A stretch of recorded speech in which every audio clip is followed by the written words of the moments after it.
بسم اللہ الرحمن الرحیم۔ عزیزان محترم، قرآن کریم میں جیسا کہ ہم مسلسل آپ کی خدمت میں مختلف جانوروں کے بارے میں جو خداوند عالم نے گفتگو کی ہے اور قرآن کریم میں آیات نازل کی ہیں اس کے بارے میں گفتگو کر رہے ہیں اور مختلف جانوروں کا ہم تذکرہ کر چکے ہیں۔ یہاں پر جو آپ دیکھیں کہ جس جانور کا اس وقت ہم تذکرہ کر رہے ہیں وہ ہے چوہا۔ خداوند عالم نے قرآن کریم میں چوہے کا تذکرہ بھی کیا ہے اور اسے قرآن کریم کی زبان میں عرم یعنی صحرائی چوہا کہتے ہیں۔ عرم لفظ استعمال ہوا ہے قرآن کریم میں۔ اگر آپ قرآن کریم کی آیات کا مطالعہ کریں تو آپ دیکھیں کہ قرآن کریم میں یہ لفظ عرم پورے قرآن کریم میں ایک مرتبہ استعمال ہوا ہے، اور یہ لفظ سورہ سبا کی آیت نمبر 16 میں استعمال ہوا ہے۔ سورہ سبا قرآن مجید کا 34واں سورہ ہے، جس میں خداوند عالم ارشاد فرما رہا ہے فَأَعْرَضُوا فَأَرْسَلْنَا عَلَيْهِمْ سَيْلَ الْعَرِمِ وَبَدَّلْنَاهُمْ بِجَنَّتَيْهِمْ جَنَّتَيْنِ ذَوَاتَيْ أُكُلٍ خَمْطٍ وَأَثْلٍ وَشَيْءٍ مِّن سِدْرٍ قَلِيلٍ۔ توجہ فرمائیے گا، اگر ان لوگوں نے انحراف کیا تو ہم نے توجہ خداوند عالم نے اس آیت کریمہ میں گزشتہ لوگوں کے بارے میں جو گفتگو کی ہے اور ان کے بارے میں مختلف انداز سے گفتگو کرنے کے بعد خداوند عالم نے کہا اپنی نعمتوں کا تذکرہ کرنے کے بعد کہ پس ان لوگوں نے فَأَعْرَضُوا أَرْسَلْنَا، ان لوگوں نے جب انحراف کیا اللہ تعالیٰ کی نعمتوں سے تو خداوند عالم نے کیا کہا کہ فَأَرْسَلْنَا عَلَيْهِمْ سَيْلَ الْعَرِمِ، تو ہم نے ان پر بڑی زوروں کا سیلاب بھیج دیا۔ وَبَدَّلْنَاهُمْ بِجَنَّتَيْهِمْ، اور ہم نے ان کے دونوں باغات کو ایسے باغات میں تبدیل کر دیا کہ جن کی پھل جنتین ذواتَیْ اُکُلٍ خَمْطٍ، کہ جن کے پھل بے مزہ تھے، وَأَثْلٍ، اور ان میں جھاؤ تھا، یعنی آپ دیکھیں کہ جھاؤ کے درخت تھے اس میں، وَشَيْءٍ مِّن سِدْرٍ قَلِيلٍ، اور کچھ بیریاں باقی رہ گئی تھیں۔ یعنی اب آپ دیکھیں کہ خداوند عالم نے ان کے اوپر اس طرح کا سیل نازل کیا، اس طرح کا سیلاب بھیج دیا۔ عرم، اگر اس آیت کریمہ کے اندر لفظ پر آپ غور کریں تو یہ لفظ عرم جو ہے خشونت و سختی اور کج خلقی اور سخت گیری کے معنی میں استعمال ہوتا ہے۔ عرم سختی اور شدت کے معنی میں استعمال ہوتا ہے، بہت زور اور بہت طاقت کے معنی میں، اور سیلاب کی اس سے توصیف کرنا اس کی شدت اور خشونت اور ویرانگری کی طرف اشارہ ہے کہ خداوند عالم نے ایسے سیلاب کو بھیج دیا ہے جو عرم تھا، یعنی جو سخت تھا، جس میں طاقت زیادہ تھی، جو تباہ اور ویران کر دینے والا تھا۔ اب دیکھیں کہ یہاں پر بعض مفسرین نے اور اہل لغت نے جب اس لفظ کے معنی کیا ہے تو بعض افراد نے بہت طاقت کے معنی میں استعمال کیا ہے، بہت زوروں کا سیلاب، اور بعض نے کہا ہے کہ یہ عرم کے معنی ہے جنگلی چوہے۔ اس معنی میں یہ لفظ استعمال ہوا ہے قرآن کریم میں، جو اس صد میں، یعنی اس یوں کہا جائے کہ جو وہاں پر صد قائم کیا گیا تھا، جو بند باندھا گیا تھا، اس میں سوراخ کرنے کی وجہ سے اس کی ویرانی کا سبب بن گئے تھے وہاں پر جہاں یہ قوم سبا رہتی تھی۔ لسان العرب مشہور و معروف کتاب ہے عزیزان محترم لغت کی، اور نہایت قیمتی کتاب مانی جاتی ہے۔ یہ لفظ وہ کہتے ہیں کہ یہ لفظ مادہ عرم کے مختلف معنی میں استعمال ہوا۔ یہ لفظ عرم کا لفظ جو ہے، جیسے مثال کے طور پر یہ لفظ طاقت فرسا سیلاب کے معنی میں بھی استعمال ہوا ہے۔ تو اگر ہم قرآن کریم کی آیت کو اس اعتبار سے دیکھیں کہ جو لغت کے اندر معنی بیان کیے گئے ہیں، انہوں نے بیان کیے ہیں لسان العرب نے، ابن منظور نے، تو آپ دیکھیں کہ یہ سیلاب کے معنی میں بھی ہے، یعنی بہت طاقت فرسا سیلاب، اور وہ رکاوٹیں جو دروں کے درمیان پانی کو روکنے کے لیے بناتے ہیں انہیں بھی عرم کہا جاتا ہے، جو بند باندھے جاتے ہیں ان کو بھی عرم کہا جاتا ہے۔ اسی طرح بڑے صحرائی چوہوں کے معنی میں بھی یہ لفظ استعمال ہوا ہے۔ پس اس کا مطلب یہ کہ یہ تینوں معنی جو ہے وہ مراد لیے جا سکتے ہیں۔ اب آپ دیکھیں کہ اگر یہاں پر جس طرح سے مفسرین نے اور اہل لغت افراد نے کہا ہے کہ یہ لفظ صحرائی چوہوں کے معنی میں استعمال ہوا ہے، تو خداوند عالم نے در حقیقت یہاں پر اس کے پیچھے کیا داستان پوشیدہ ہے، اور اگر آپ اس پر غور کریں تو خداوند عالم نے اتنے بڑے شہر کو کہ جہاں پر اتنا خوبصورت یہ بند انہوں نے تیار کیا تھا، سد بنایا تھا، وہاں صحرائی چوہوں کے ذریعے ایک درخشاں تمدن جو کفران نعمت کی وجہ سے برباد ہو گیا،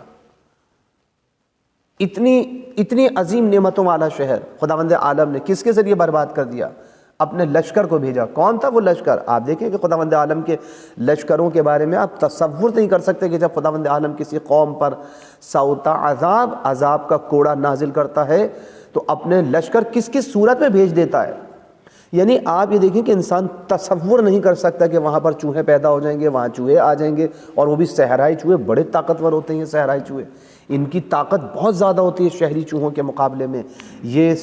صحرائی چوہے زمین کو کھودنے میں بڑی مہارت رکھتے ہیں، حتیٰ کہ آپ یہ دیکھیں کہ صحرا کے اندر کتنی سخت زمین ہوتی ہے، بنجر زمین ہوتی ہے بالکل، لیکن اس کے باوجود یہ چوہے زمین کے اندر اپنے سرنگ بنا لیتے ہیں اور بڑی طاقت کے ساتھ اس کو کھودنے کی صلاحیت رکھتے ہیں۔ اسی طریقے سے خداوند عالم نے ان چوہوں کو وہاں پر مسلط کر دیا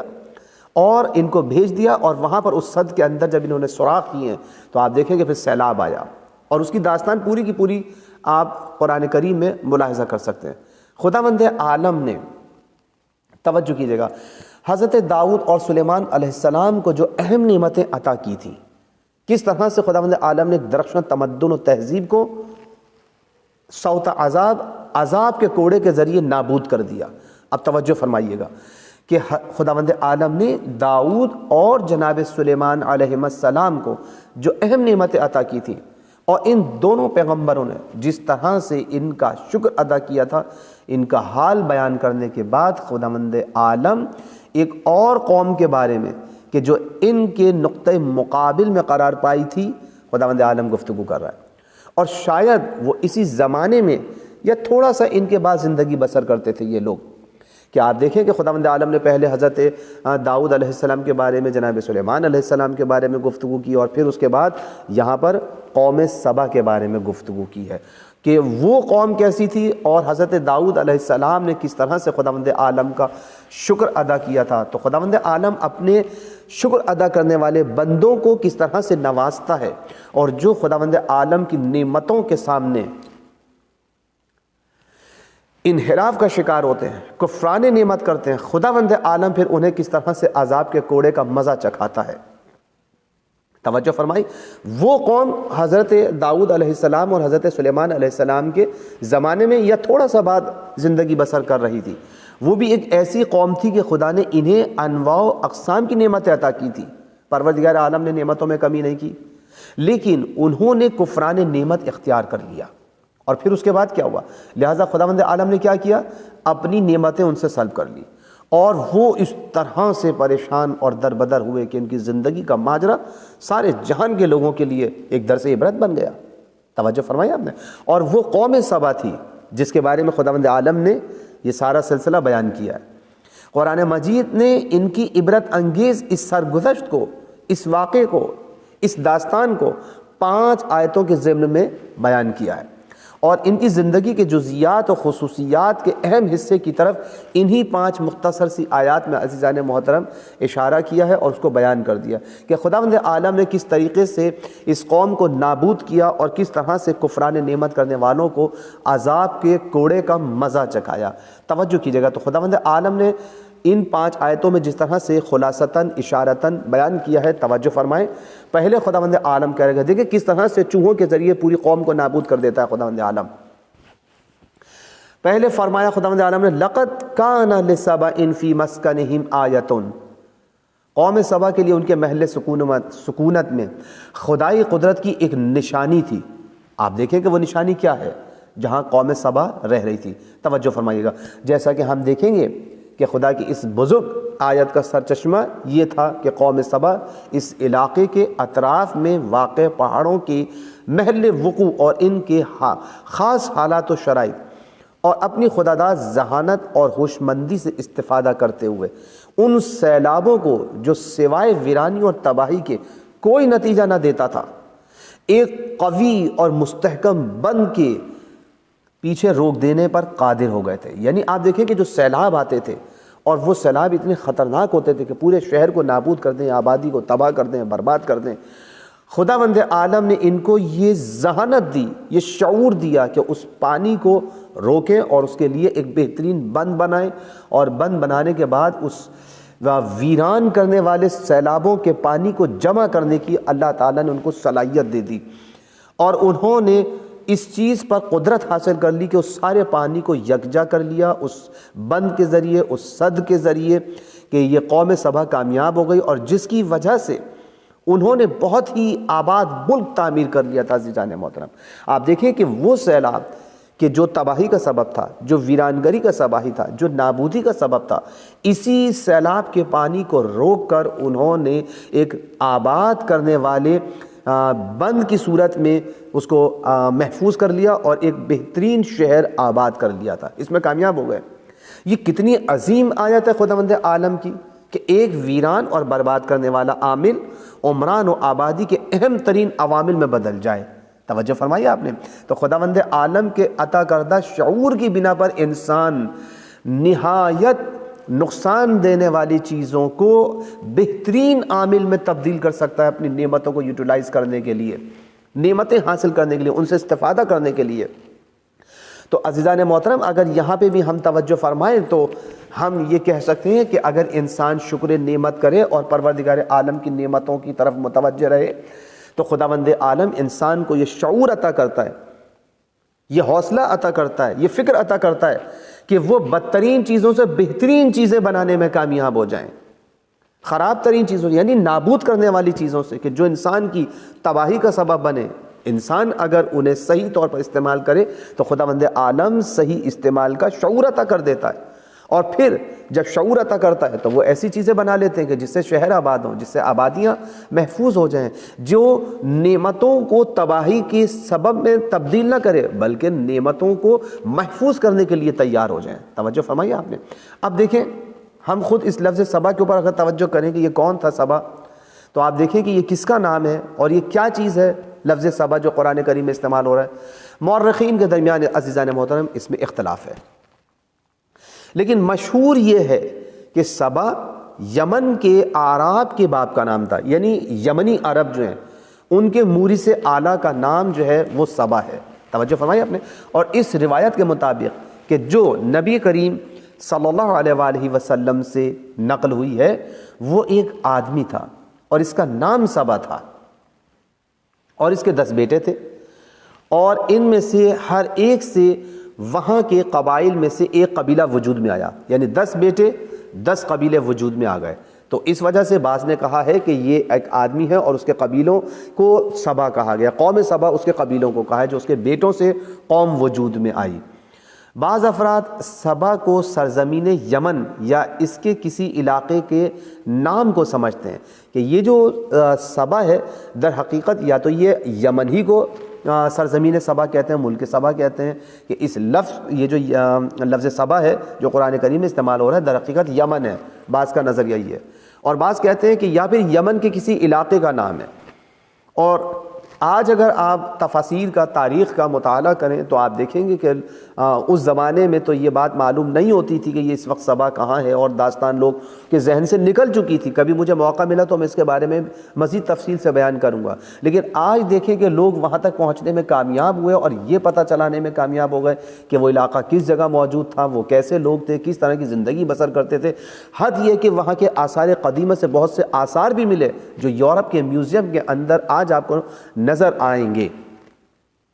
توجہ فرمائی آپ نے۔ سورہ نمل میں سلیمان و ہدہد کے قصے میں قرآن مجید کا ظاہر بھی یہی نشاندہی کرتا ہے کہ سبا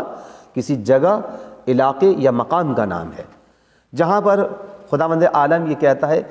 کہ وہ جو ہدہد کی زبانی خداوند عالم نے بیان کیا ہے سورہ نمل کی آیت نمبر 22 میں، وَجِئْتُكَ مِن سَبَإٍ بِنَبَإٍ یقین، میں سرزمین سبا سے آپ کے پاس ایک یقینی خبر لے کر آیا ہوں۔ پس عزیزان محترم یہاں سے یہ بات پتہ چلتی ہے کہ لفظ سبا جو ہے وہ کسی علاقے کا نام ہے، توجہ فرمائیے آپ کے، جبکہ ہماری جو مورد نظر آیت ہے، جو زیر بحث آیت ہے، جو ہم نے آپ کے سامنے بیان کی ہے، اس آیت کا ظاہر یہ بتا رہا ہے کہ سبا ایک قوم تھی کہ جو اس علاقے میں رہتی تھی، کیونکہ ضمیر جمع مذکر ہوم ان کی طرف لوٹ رہی ہے، بس اس سے پتہ چلتا ہے کہ یہ لفظ سبا جو ہے یہاں پر علاقے کی طرف اشارہ نہیں ہے بلکہ قوم کی طرف اشارہ ہے،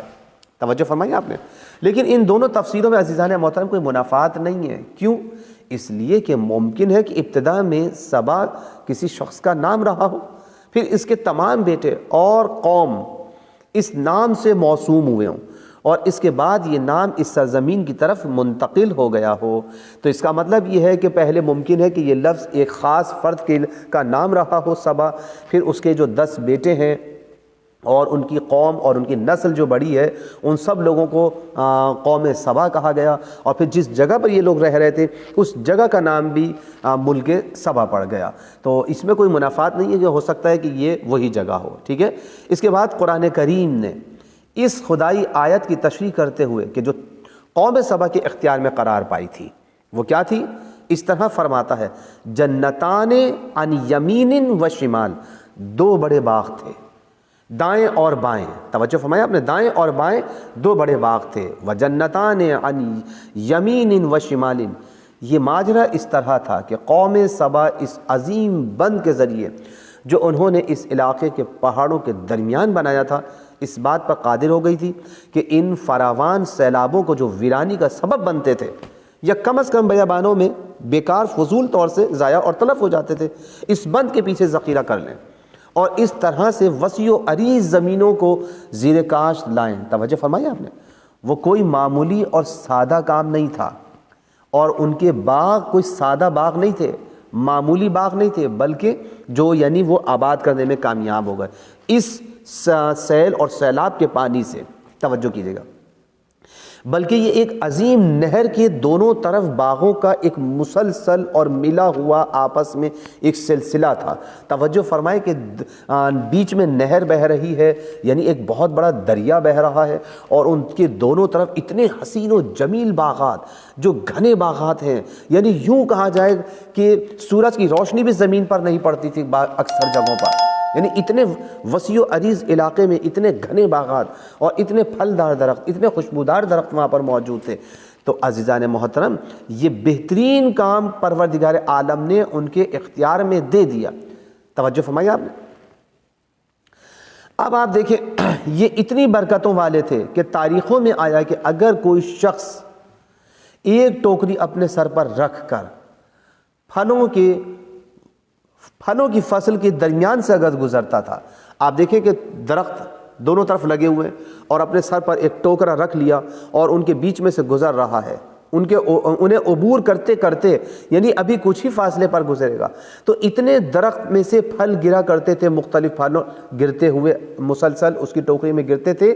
کہ تھوڑی ہی سی دیر میں وہ ٹوکری پھلوں سے بھر جاتی تھی۔ اندازہ لگائیں کتنے پھل ہوں گے، کتنے درخت ہوں گے، اور کتنا اس کے اندر میوہ اور پھل خداوند عالم نے عنایت کیا کہ ممکن ہے کہ وہ اپنے شہر کے علاوہ دوسرے بہت سارے شہروں کو جو ہے وہ پھل فروٹ اور یہ سب چیزیں دیتے ہوں اور اسے زر مبادلہ اور پیسہ کماتے ہوں، دوسری اجناس حاصل کرتے ہوں۔ تو آپ دیکھیں کہ یہ اتنے عظیم باغ خداوند عالم نے انہیں یہ عطا کیے تھے۔ اب آپ اندازہ لگائیں کہ وہی سیلاب کہ جو خرابی و بربادی کا باعث بنے وہ اس طرح سے آبادی کا باعث بن جائیں، کیا یہ عجیب بات نہیں ہے؟ کیا یہ خدا کی عظیم آیت اور نشانی شمار نہیں ہوتی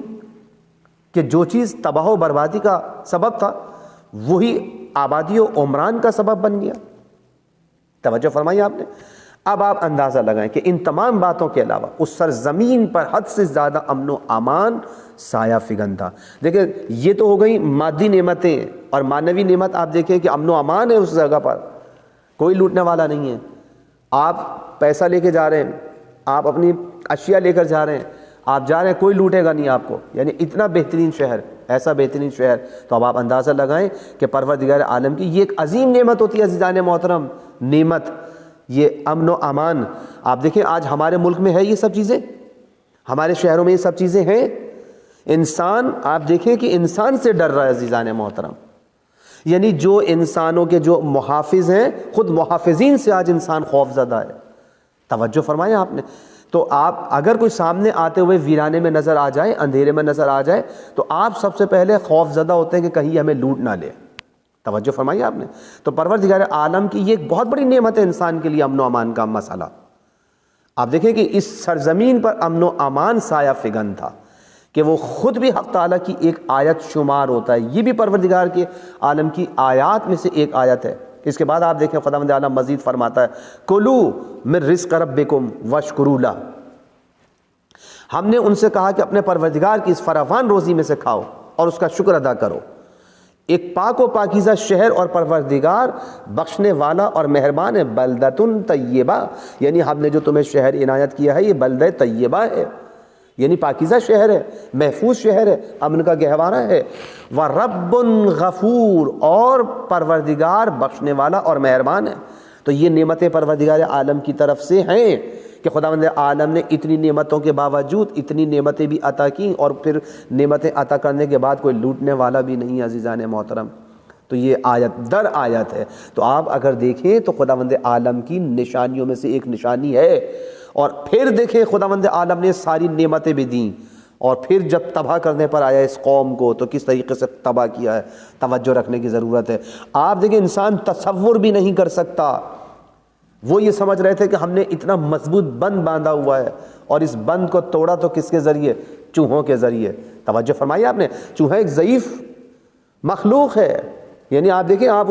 اسے مارنے کے لیے چھوٹے چھوٹے آپ نے پھندے بنا لیے ہیں، چھوٹی چھوٹی چیزوں کے ذریعے آپ اس کو مار دیتے ہیں۔ آج کل تو وہ چیزیں آ رہی ہیں کہ جس کے اوپر اس کے پیر لگتے ہیں تو وہ چپک کے مر جاتا ہے بیچارہ، ایسی ہے نا۔ آپ دیکھیں کہ آپ تصور نہیں کر سکتے کہ جسے جو نگاہ میں آپ کی اتنا کمزور اور ضعیف ہے، خداوند عالم نے اسی کمزور اور ضعیف مخلوق کو اتنی بڑی طاقتور قوم کو تباہ کر دیا اس کے ذریعے۔ یہ نشانی نہیں ہے خدا کی؟ یہ لمحہ فکریہ نہیں ہے انسان کے لیے کہ خداوند عالم جب عذاب کا کوڑا برسانے پر آئے تو انسان تصور نہیں کر سکتا کس چیز کے ذریعے سے اس کی تباہی ہو جائے گی۔ آپ دیکھیں کہ اس چھوٹے سے جملے نے تمام مادی و معنوی نعمتوں کے مجموعے کو زیبا ترین شکل میں منعکس کر دیا ہے۔ کلوا من رزق ربکم واشکروا لہ، اور اس کا شکر ادا کرو۔ خداوند عالم عزیزان محترم یہی چاہتا ہے ہم سے کہ جب اس نے ہمیں نعمتیں دی ہیں نا تو ان نعمتوں کے بدلے میں کفران نعمت نہیں ہونا چاہیے، شکر نعمت چاہتا ہے۔ واشکروا لہ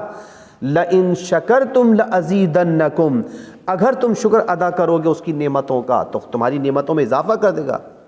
اور اگر تم نے کفر کیا تو پھر یاد رکھنا کہ اس کا عذاب شدید ہے۔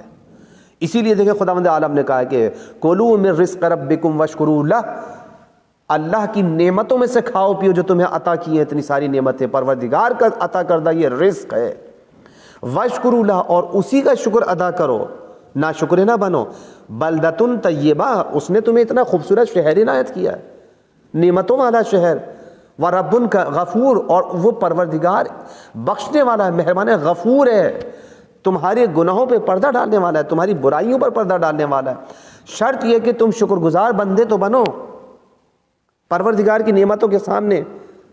کبھی تو سجدہ ریز ہو۔ جو خداوند عالم نے نعمتیں کی ہیں بارگاہ خدا میں اس کا شکر ادا کرنے کے لیے کبھی تو اپنی پیشانی کو جھکائے انسان۔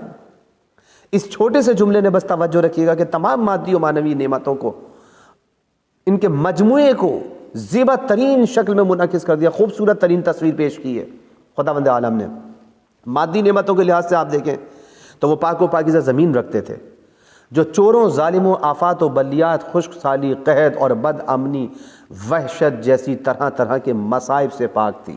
یہ کتنی بڑی نعمت تھی خداوند عالم کی، یہاں تک کہ کہا جاتا ہے کہ وہ زمین موذی حشرات سے بھی عزیزان محترم پاک و پاکیزہ تھی۔ پاک و پاکیزہ ہوائیں چلتی تھیں وہاں، اور فرحت بخش نسیم رواں دواں تھی، زمین زرخیز تھی اور درخت پربار تھے، پھل والے تھے۔ اور معنوی نعمت کے لحاظ سے اگر آپ دیکھیں تو خدا کی بخشش و غفران ان کے شامل حال تھی، وہ ان کی تقصیر و کوتاہی سے صرف نظر کرتا تھا، اور انہیں مشمول عذاب اور ان کی سرزمین کو بلا و مصیبت میں گرفتار نہیں کرتا تھا عزیزان مولا۔ لیکن توجہ کی ضرورت ہے۔ ان ناشکر لوگوں نے کام کیا کیا؟ ناشکری کی ہے۔ اب وہ ناشکری ہو کیسے رہی تھی، یہ بھی توجہ کی ضرورت ہے کہ ناشکری کسے کہتے ہیں۔ ان تمام نعمتوں کی قدردانی نہیں کی،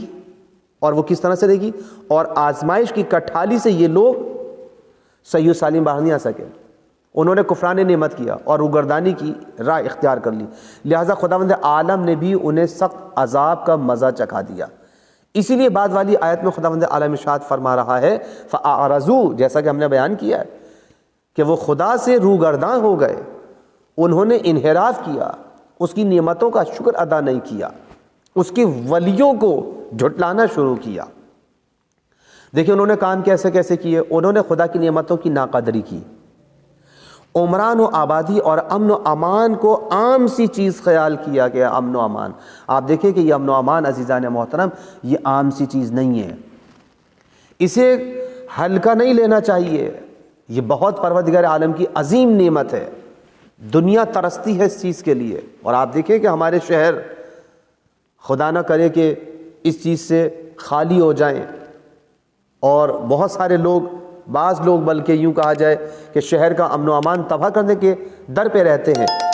تو یہ امن و امان در حقیقت خود ایک نعمت ہے خداوند عالم کی، لیکن انہوں نے اس امن و امان کو ایک عام سی چیز خیال کر لیا۔ حق تعالیٰ کی یاد سے یہ لوگ غافل ہو گئے، پروردگار عالم کی یاد کو بلا دیا، دل سے نکال دیا، ذکر الہی سے غافل ہو گئے، نعمتوں میں مست ہو گئے۔ مالدار لوگ فقراء اور مساکین اور غربا کو حقیر خیال کرنے لگے، اور خود پر ناز کرتے تھے کہ ہمارے پاس پیسہ ہے، ان کے پاس نہیں ہے۔ آج بھی دیکھیں بہت سارے لوگ ہوتے ہیں، ان کے پاس گاڑی ہے، کار ہے، بنگلہ ہے، کوٹھی ہے، جائیداد ہے، زمین ہے، بڑی بڑی کمپنیاں ہیں، ایئر لائنز کی کمپنیاں ہیں، یہ سمجھ رہے ہیں کہ ان کے پاس ساری نعمتیں، اور انہوں نے غریبوں کو فقیر حقیر سمجھ لیا، اور ان غریبوں کو اپنے لیے رکاوٹ خیال کرتے تھے اپنی راہ میں، جس کی تفصیل آپ دیکھیں کہ بعد والی آیت میں خداوند عالم نے بیان کی ہے۔ یہ وہ موقع تھا کہ عذاب کا کوڑا پروردگار عالم نے ان کے پیکر پر برسا دیا، اور یہ خود ان کے اعمال کی وجہ سے ایسا ہوا ہے، ورنہ عزیزان محترم پروردگار اپنے بندوں پر مہربان ہے، وہ اپنے بندوں پر عذاب نازل نہیں کرتا ہے، یہ بندوں کے اعمال ہوتے ہیں جو اس کے عذاب کو اپنی طرف کھینچ لیتے ہیں اپنی نافرمانی کی وجہ سے۔ ہم نے بنیادوں کو اکھاڑ کر پھینک دینے والا وحشتناک سیلاب ان کے پاس بھیجا، کتنا خطرناک وہ سیلاب تھا، اور ان کی آباد سرزمین ایک ویرانے میں بدل گئی۔ فَأَرْسَلْنَا عَلَيْهِمْ سَيْلَ الْعَرِمِ، اور وہ سیل جو تھا بڑے سخت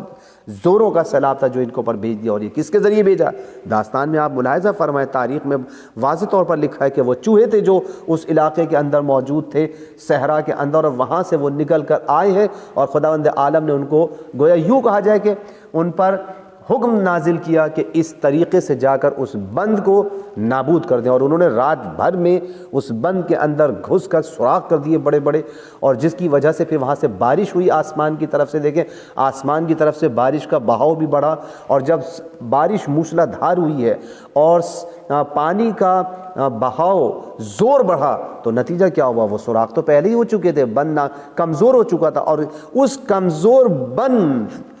کو اس نے پانی نے توڑ دیا، اور پھر بالآخر شہر کی طرف اس طریقے سے وہ پانی گھسا ہے کہ پورا کا پورا شہر نابود کر دیا، آبادی ڈوبتی چلی گئی، کوئی بچنے والا نہ رہا، پورے شہر کو خداوند عالم نے وہاں پر نابود کر دیا۔ آپ دیکھیں کہ وہاں پر خداوند عالم نے کس طریقے سے بیان کیا ہے کہ وہاں پر تھوڑے سے درخت رہ گئے تھے،